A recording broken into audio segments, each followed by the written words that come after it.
Okay, so this screencast is kind of a fun screencast, and it's basically a tip or like a study tip, but it's a way to make like studying and learning German really fun. I find that listening to German music is really helpful in getting better at the language because you just learn so much vocabulary at once, and you learn how to like deduce meanings and listen better to the German language. And also, like, sometimes if you don't know a word, or like I'll recognize a word and I'll be like, oh, I've heard that in a lyric before, and it's really easy to remember that lyric and then deduce the meaning of the word from it.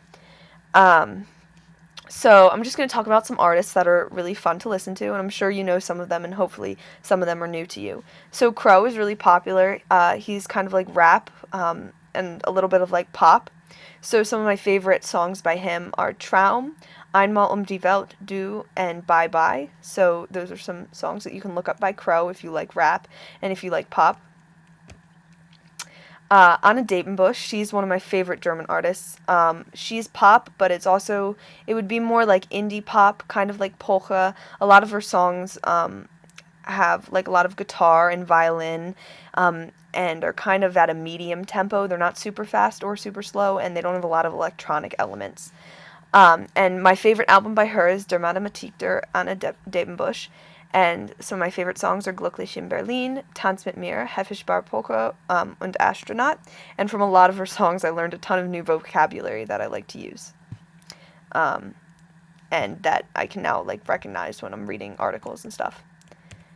The next artist is Wir sind Helden. They're really famous. Some of their songs that I like are Nur ein Wort, Wenn es passiert, Wann hier an Blind. They have a lot more guitar elements, and a lot faster tempos than Anna Depenbush, but they're also pop. And then the final artist I'm going to talk about is Yuli.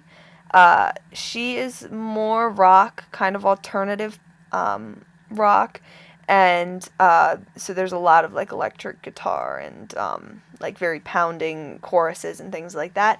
And some of her songs are also a little bit slow, but they still have a lot of those like rock elements. And so some of her songs are Perfekte Welle, Zerrissen, and Geile Zeit. And some of her albums are also live too, and they're really cool to listen to because you can hear the audience kind of singing to the lyrics in German. So overall, those are just some artists that you should check out if you want a new way to study and learn German.